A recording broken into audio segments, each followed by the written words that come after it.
Baik, selamat pagi. Kita akan coba pakai Zoom meeting. Moga-moga bisa kelihatan. Sekarang kita akan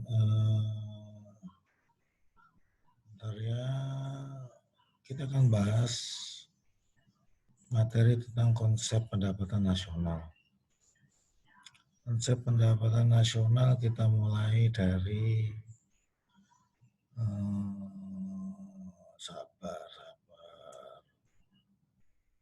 Ya, sudah kelihatan.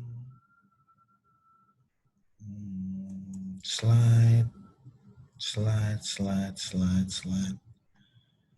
Hansel.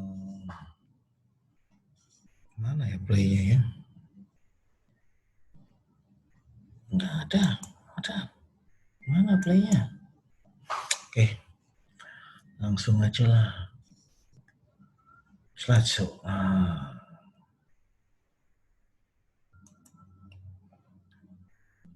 Ya, ini adalah konsep pendapatan nasional. Kita akan bicara secara umum. Pendapatan nasional itu adalah jumlah total pendapatan terima satu masyarakat. Jadi semua yang dihasilkan oleh satu masyarakat itu disebut pendapatan nasional. Masyarakat itu apa aja? Ya, orang yang warga negara maupun orang yang ada di situ itu dihitung sebagai masyarakat. Ya. Pokoknya siapa yang ada di situ. Termasuk juga nanti ada yang namanya faktor luar negeri. Faktor luar negeri itu artinya warga negara satu negara itu yang ada di tempat lain. Nah, itu juga bisa dihitung sebagai faktor luar negeri. Judulnya adalah bentuk produksi yang dilakukan. Produksinya apa? Barang dan jasa. Produk, ingat ya, produk itu terdiri dari barang dan jasa. Itu yang dihitung secara nasional total. Kemudian ini ada beberapa konsepnya, kita akan masuk satu-satu. Ya. Yang pertama adalah gross domestic bruto atau GDP, bahasa Indonesia produk domestik bruto. Ini seluruh produk jasa yang dihasilkan oleh masyarakat negara tersebut. Hitungannya setahun ya, 1 tahun. Mereka punya 1 tahun fiskal. Di dalamnya barang oleh warga negara asing atau perusahaan asing. Pokoknya di dalam negeri itu tadi. Ya. Jadi GDP itu adalah total yang diproduksi oleh WNI maupun WNA yang ada di situ. Ya. Yang nggak ada di situ nggak usah diurus. Cuman yang ada di dalam satu negara. 1 tahun. Meskipun maksudnya dia ada di situ selama 3 bulan, 4 bulan, tidak apa-apa. Tapi pengukurannya adalah dalam jangka waktu 1 tahun. Oke? Berikutnya. Nah, contohnya ini Freeport. Ini contoh-contoh perusahaan luar negeri yang ada di sini ya. Ada Caltex, ada ini siapa itu, Nutrisia itu ya. Johnson & Johnson kalau nggak salah. Itu penanam modal asing. Carrefour dulu. Sekarang sudah diambil alih oleh siapa itu namanya? Anak kolong itu. Khairul Tanjung. Caltex itu juga, cuman hilang Caltex. Yang ada sekarang tinggal siapa? Shell sama BP. BP itu lewat AKR. Ya. Sama Malaysia itu, perusahaan Malaysia itu. Ya, lupa saya. Nah, sekarang kalau kita melihat yang gross national product, itu GNP-nya dikurangi faktor luar negeri. Faktor luar negeri itu adalah apa? Masyarakat yang kerja di luar negeri, ya,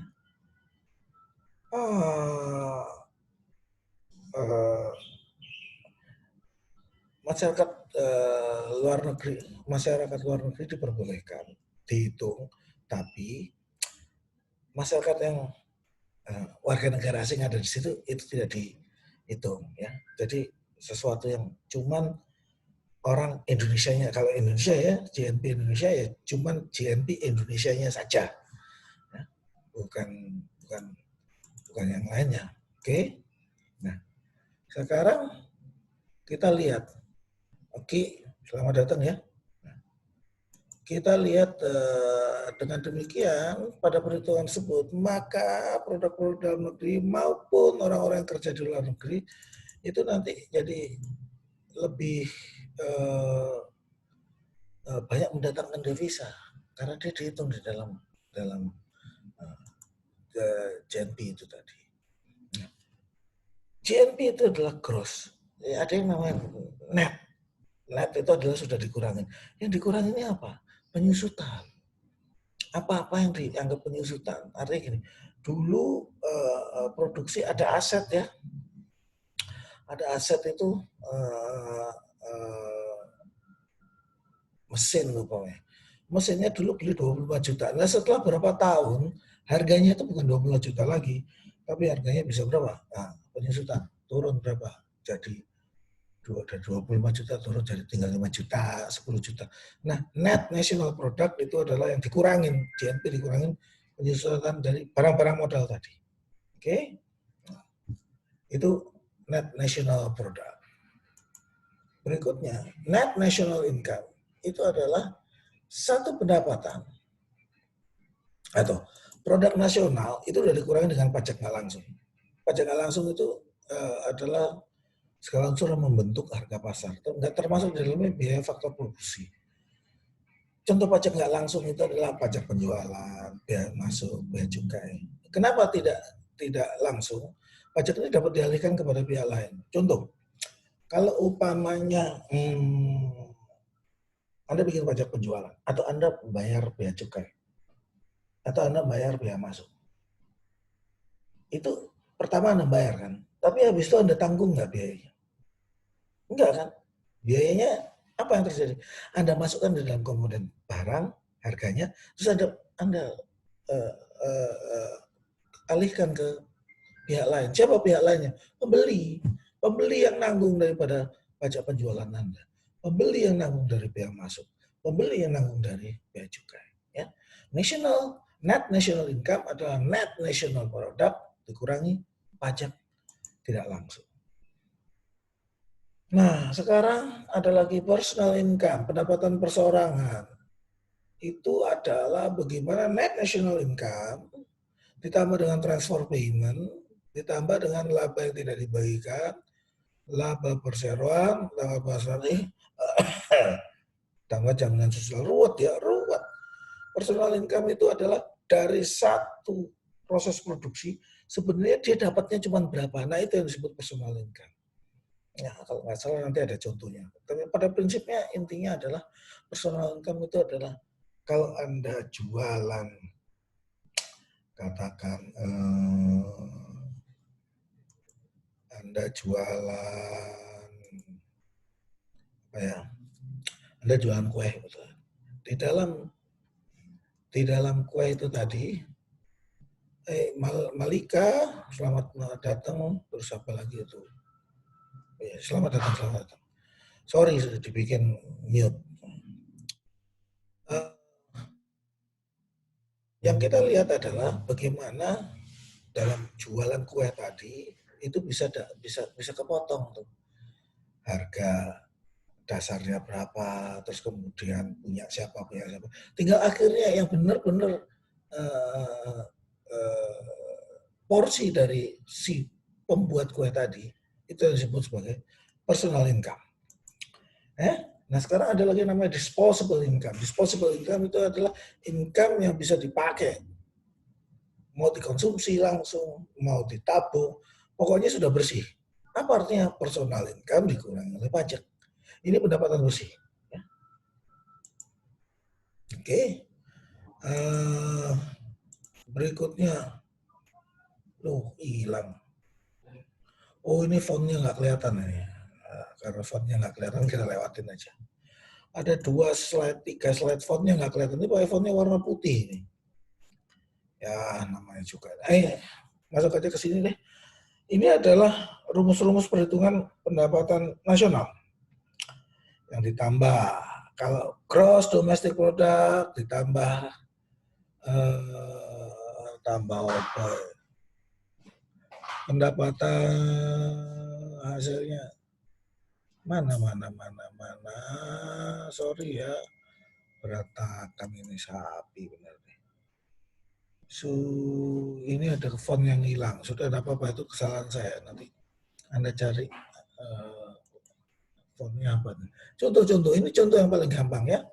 Nih, semua mulai dari GDP, Gross Domestic Product, pendapatan domestik bruto. Ya. Ada GDP-nya berapa? Di total semua 25 juta, 22.500. Kemudian ada neto luar negeri. Neto luar negeri itu artinya orang luar negeri yang ada di situ. Atau bagaimana pendapatan dia yang ada di luar negeri. Itu dikurangin umpamanya. Maka produk nasional brutonya adalah 20 juta. Itu udah nggak ada orang luar negeri lagi di situ. Nggak ada WNA, nggak ada perusahaan asing di situ. Itu ada national bruto. Ya. Kemudian ada penyusutan barang modal 5 juta. Maka kita dapat yang namanya produk nasional neto, net national product 15.000. Dikurangi dengan pajak nggak langsung, biaya masuk, pajak penjualan, cukai dan sebagainya. Ya. 4.000 dapat pendapatan nasional neto, net national income 11.000. Nah, kita lihat dari 11.000 tadi ada yang namanya laba ditahan. Kemudian ada namanya pajak perseroan, ada namanya jaminan sosial. Jaminan sosial itu bahasa ininya kayak jam sostek, kayak asuransi. Itu masuk ke dalam jaminan sosial. Nah, setelah itu dapat ditambah, dikurangin ya dari laba tahan, pajak perseroan, jaminan sosial ditambahkan, kemudian dikurangkan ke 11.000, maka dapatnya 8.000. Ada transfer payment, artinya yang harus dibayarkan kepada pemilik merek umpamanya atau pemilik paten. Transfer payment kita bayar. Nah, dapatan dari transfer payment tadi yang dari luar negeri terutama, transfer payment itu bisa plus bisa minus ya.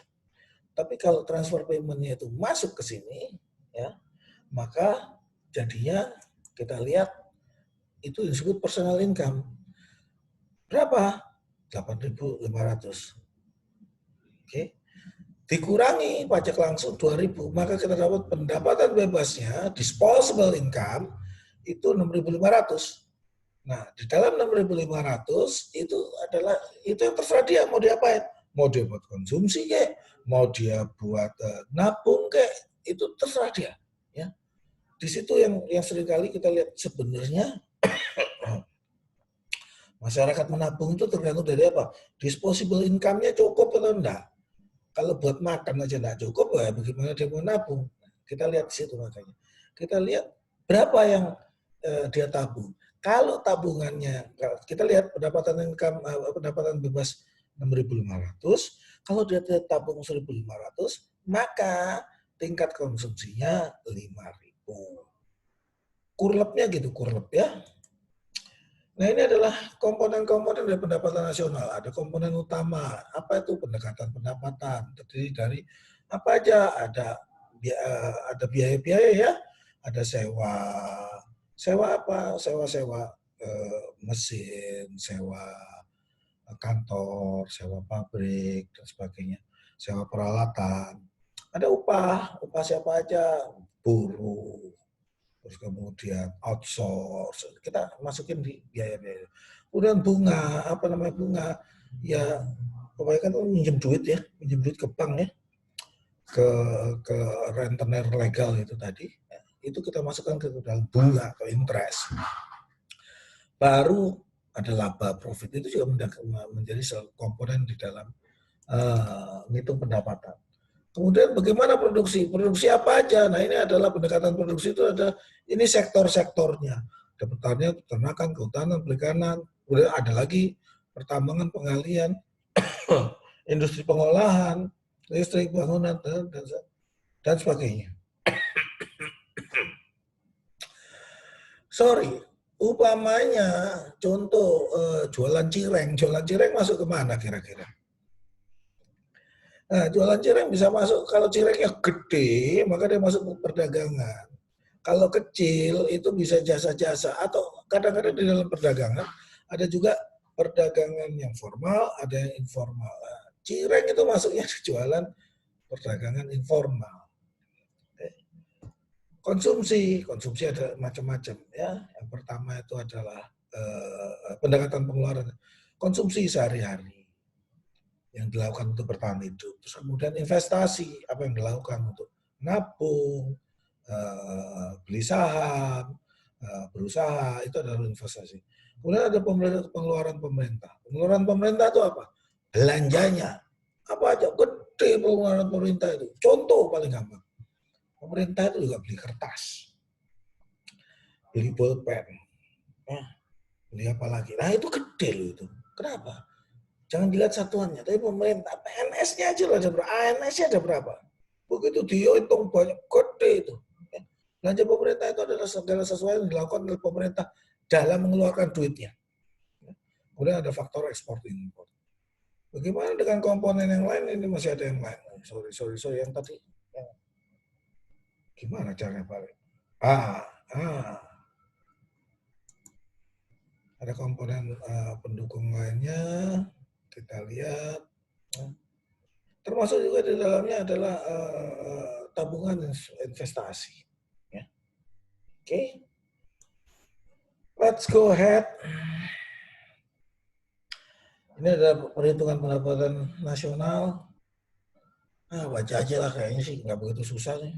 Yang penting adalah di dalam setiap kita membaca, ini contohnya, dalam setiap kita membaca satu dalam setiap kita baca satu rumus, kita lihat Y ini apa? Oh ternyata Y itu adalah pendekatan pendapatan atau income approach. Nah kita lihat R itu apa? Sewa. W itu apa? Upah. I itu apa? Bunga, interest. P itu apa? Profit. Dengan demikian kita bisa tahu, oh komponennya apa ya. Ini juga nih ya. Jadi hati-hati untuk melihat dari setiap simbol yang di rumus tersebut. Nah, itu kita lihat, itu maksudnya apa? C itu maksudnya apa? X itu apa? Nah, Oke? Karena apa? Nanti kalau begitu pendapatan nasional bisa dapat dua nih, pendekatan produksi maupun kurang lebihnya kayak gitu. Kita juga bisa lihat, ini kadang-kadang yang jadi ukuran paling gampang dari satu negara itu adalah pendapatan per kapitanya berapa. Maksudnya apa? Secara umum kalau harta tersebut punya duit banyak, pendapatan banyak, dibagi jumlah masyarakatnya, jumlah penduduknya, itu rata-rata satu penduduk berapa. Cuman ini ada jebakan Batman di sini. Pendapatan per kapita bisa gede, tapi ternyata banyak orang miskin. Apa yang terjadi? Karena yang kaya-kaya banget, yang miskin-miskin banget. Rata-ratanya memang lumayan. Tapi kalau dilihat di realita, ternyata yang kaya super kaya, yang kecil super miskin. Itu yang kita sebut sebagai Pareto. Pareto artinya begini, 20%, kok 20% lebih ya? Oke, katakan 20% masyarakat Indonesia, cuma 20% masyarakat Indonesia, itu mereka menguasai 80% aset di Indonesia. Jadi Anda bisa bayangkan bagaimana kayanya. 20%, cuma 20% orang Indonesia yang top banget, itu menguasai 80% dari aset nasional. Maka Anda bisa lihat 80% yang di bawah ini hanya menguasai 20%. Kayak Anda itu, wah itu cuma masuk yang 80%. Rebutannya ya sisa 20% itu tadi. Anda saya itu masuk di situ. Saya belum masuk yang super kaya 20%. Ya, itu yang kita sebut sebagai Pareto. Ingat-ingat ya. Jadi pendapatan nasional ini ada jebakan Batman-nya. Apa? Ya itu tadi. Bahwa ternyata dia tidak mencerminkan bagaimana pemerataan pembangunannya. Dia cuma rata-rata, tapi rata-rata yang kita nggak tahu seberapa yang bagian yang kaya banget dan seberapa banyak yang miskin. Oke, sekarang kita habis yang ini, maka berikutnya bentar ya. Saya cari dulu sumber pendapatan nasional. Kita akan coba kita akan coba melakukan tambah lagi ya. separuh lagi ya, supaya harapannya ini adalah minggu depan masih ada satu sesi lagi sebelum kita masuk ke ujian. Sebelum masuk ujian kita bisa satu sesi lagi dan kita bisa lebih enak habis itu. Ini ada satu tambahan lagi, screen. Nah, jadi jangan marah ya, ini sambil latihan ini. Saya juga baru pertama ini bikin. Biasanya jadi peserta, sekali ini jadi ikut jadi pemain. Oke, sekarang kita lihat from first. Kita akan bicara secara ini nggak banyak kalau yang ini. Kita akan bicara setengahnya akan kita ngomong minggu depan. Kita akan ngomong tentang APBN, anggaran, pendapatan, dan belanjaan. Kita ngomong pengertiannya, fungsinya seperti apa, tujuannya apa, sumber penerimaan. Di tugas yang kemarin Anda kan sudah melihat APBN. Sekarang kita review sekali lagi tentang beberapa hal yang terkait dengan Indonesia. Oke, APBN kalau tingkat nasional, nanti APBD kalau tingkat daerah, itu berikutnya. APBN itu adalah rencana yang diajukan oleh pemerintah kepada DPR, terus DPR bilang oke, boleh jalan. Nah, pemerintah dalam hal ini berfungsi sebagai eksekutif, DPR itu sebagai legislatif yang menyetujui oke, yang boleh dikeluarkan belanjanya apa saja yang boleh dipajekin.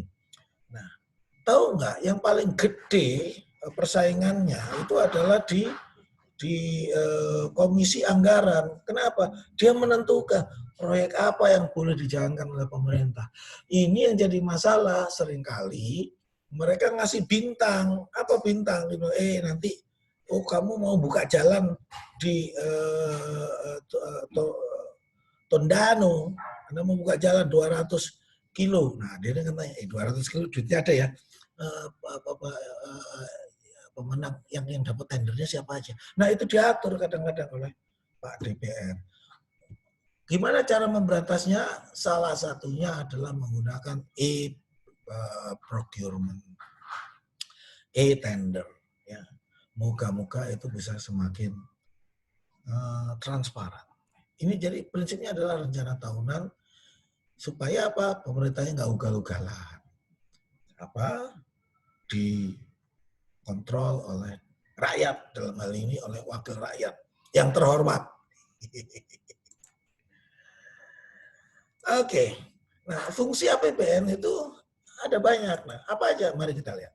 Yang pertama adalah fungsi otorisasi. Artinya itu memungkinkan pemerintah untuk melakukan pembelanjaan yang sudah disetujui oleh rakyat. Siapa yang rakyatnya? Iya DPR tadi, yang kayak rakyat tadi.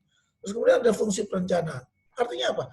Maksudnya supaya itu pemerintah kalau belanja itu enggak, kita butuh ya beli, oh ya harus beli. Duitnya masih ada berapa sih? Oh masih ada 2 miliar. Ya udah kita beli aja. Nah, tapi yang dibeli itu ngawur. Nah, maka APBN adalah perencanaan. Kalau mau beli sesuatu, ya budgetnya berapa. Nah, itu yang kita sesuaikan. Enggak semau gue belinya. Kemudian juga pengawasan di dalam perencanaan tadi, pada waktu dia mulai belanja segala macam, nah DPR bisa melihat, berapa yang udah dibelanjakan di budget tersebut. Kalau lebih, nah, DPR maupun orang-orang inspektorat, dia bisa melakukan fungsi koreksi dengan pengawasan tadi. Alokasi itu maksudnya adalah dibagikan budget. Oke, disetujuin umpamanya 1.200 triliun begitu. Untuk pendidikan berapa? Untuk pendidikan 200 triliun. Nah, 200 triliun itu apa aja?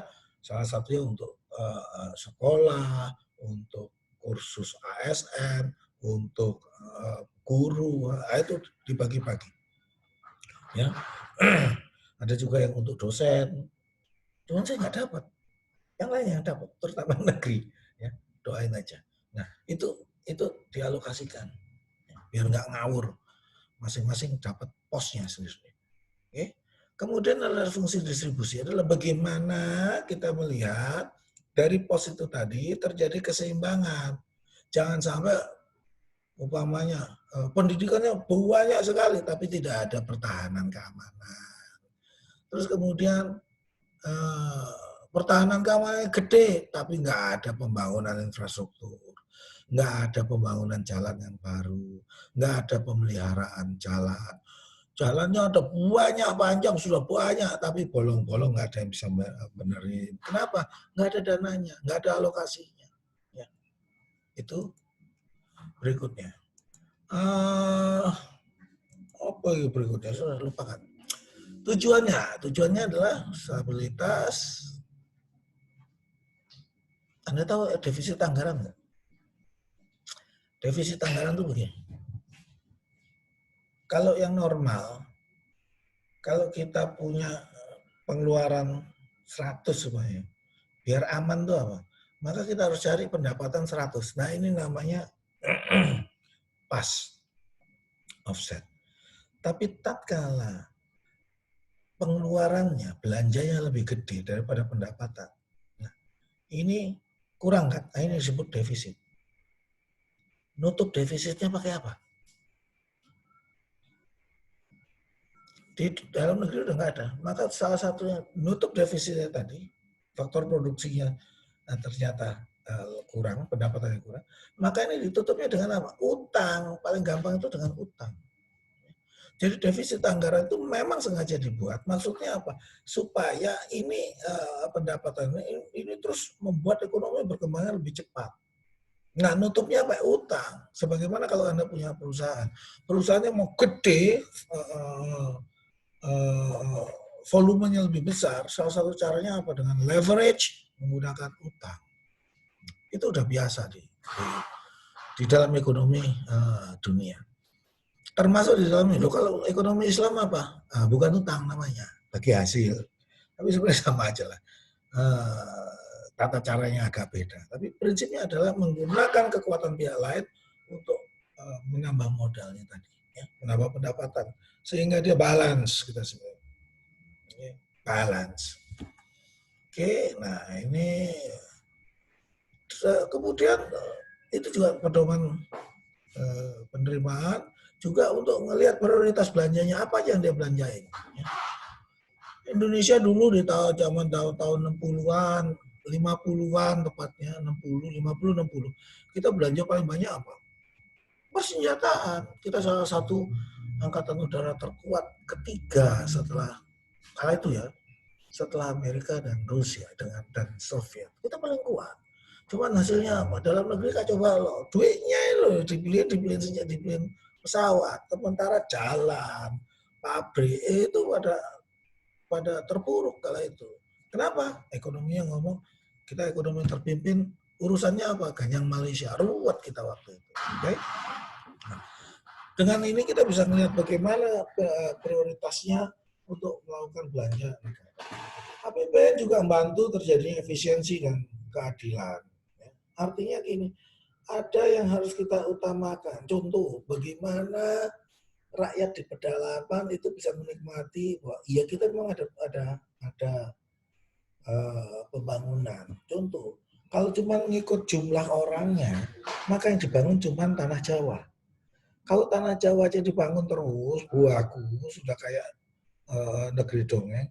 Ini orang-orang yang ada di Maluku, Papua, wah, gue nggak diurusin. Apa yang terjadi? Pemberontakan, memisahkan diri.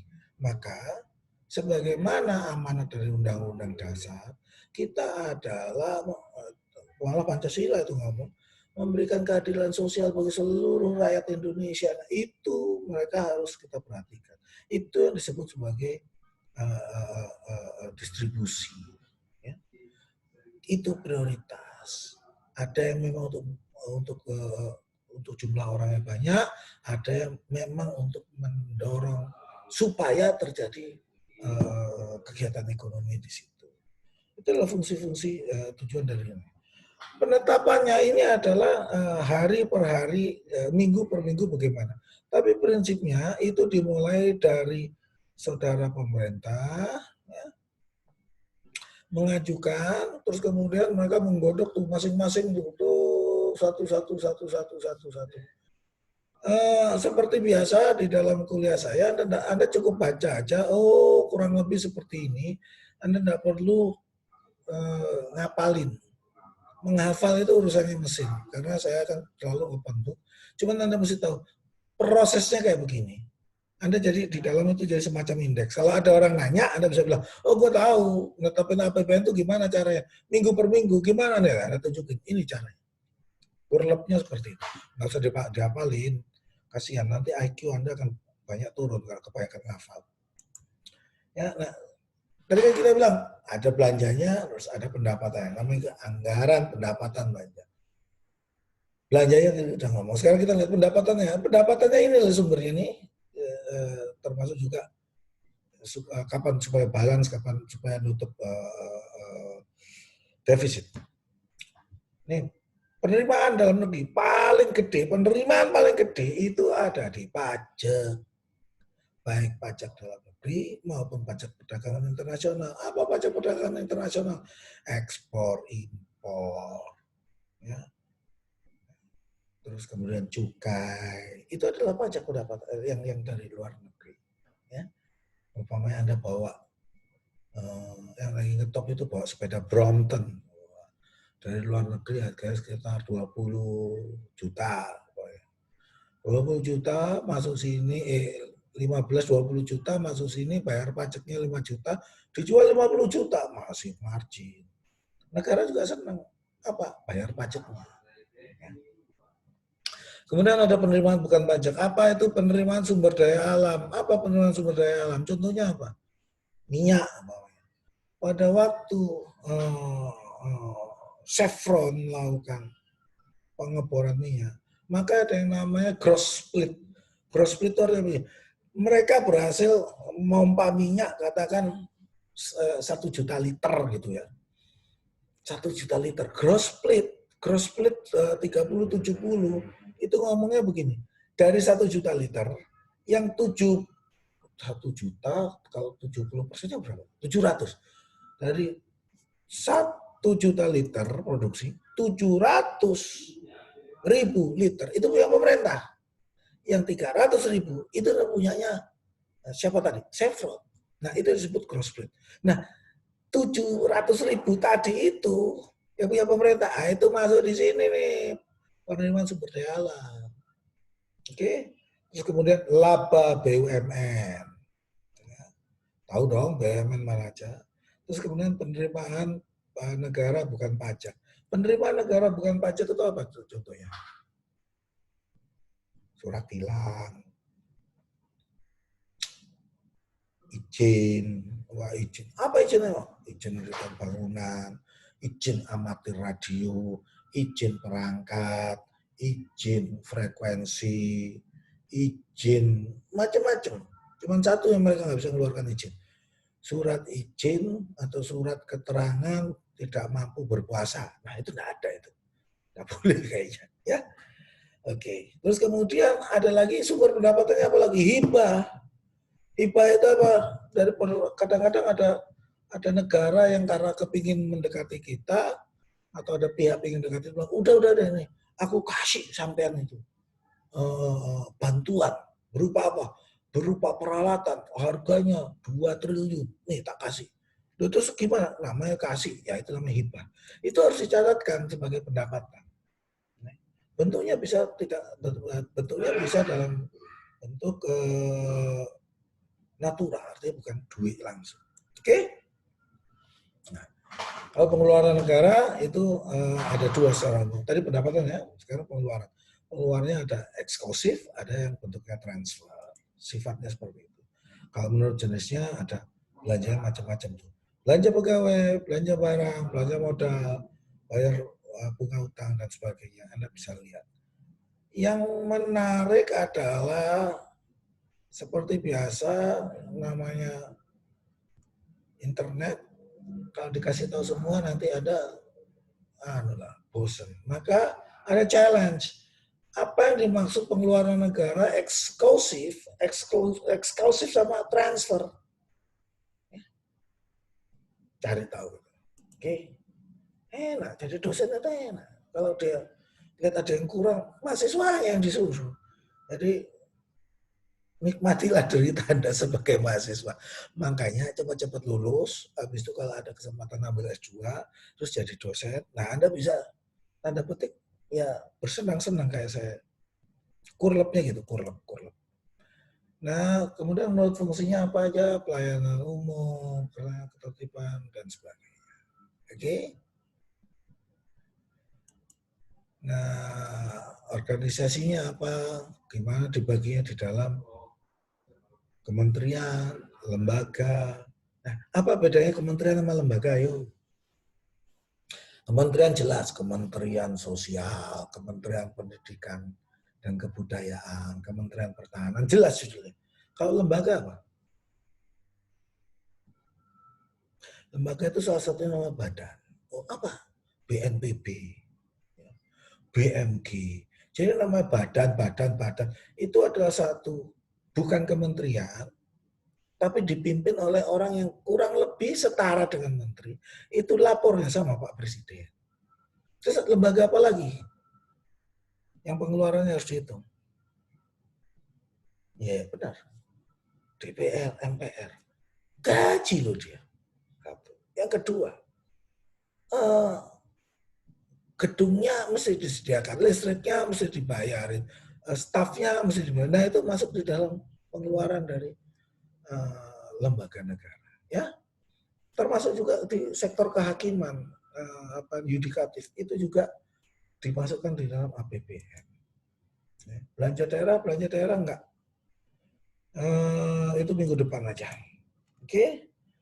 Demikian saudara-saudara, kita bikin sekarang sesi bentar ya, gimana caranya nyalain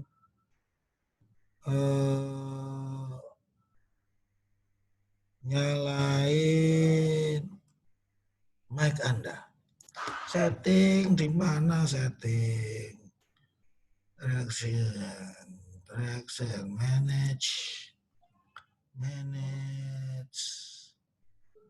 Oke, silakan kalau mau ngomong, tanya boleh, nggak tanya boleh. Mereka udah saya bukain satu-satu.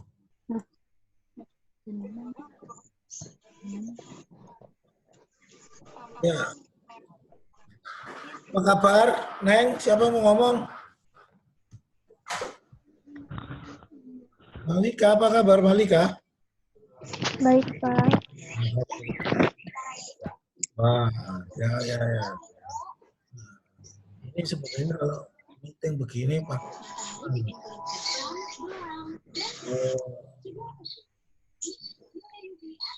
pakai kopi sebenarnya enak, cuma masalahnya kopinya punya. Priscila, gimana? Apa kabar? Yang ditutupin mulutnya aja susah amat sih.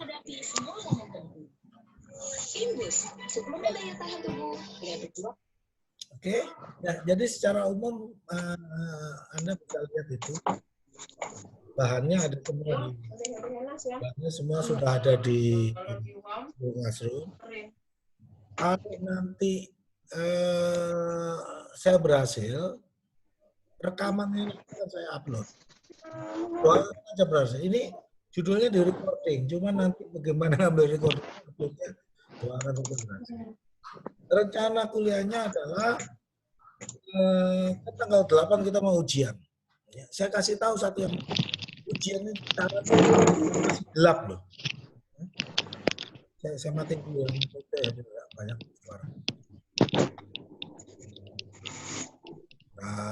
Sabar. Nah, oke. Jenisnya nanti ujian UTS. Cuman bagaimana caranya masih gelap. Nah, tapi secara umum minggu ini kita bicara ekonomi internasional agak penuh. Minggu depan kita akan sedikit ekonomi internasional, ekonomi makro, sedikit SDM. Yang sedikit makro tadi apa? Kita menyelesaikan yang pendapatan daerah tadi. Itu cuma dikit kok, slide-nya nggak sampai 10. Terus kemudian yang SDM nanti juga kita bikin dikit aja, ya. Bocorannya sederhana adalah kalau Anda ngerjakan tugasnya, kalau saya nanti dapat disuruh bikin ujiannya, biasanya saya ngambil dari tugasnya. Ya. Jadi relatif, kalau Anda ngerjain, relatif aman.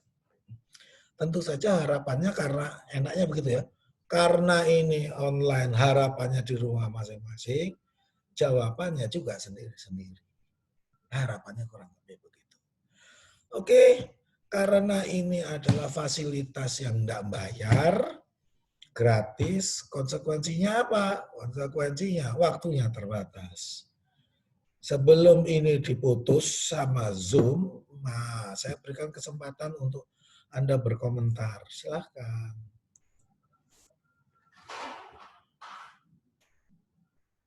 Anu tuh nggak belum bisa ya? Ya udah, komentar lah. Pertanyaan boleh? Bapak, saya pengen bertanya dong, boleh nggak? Boleh.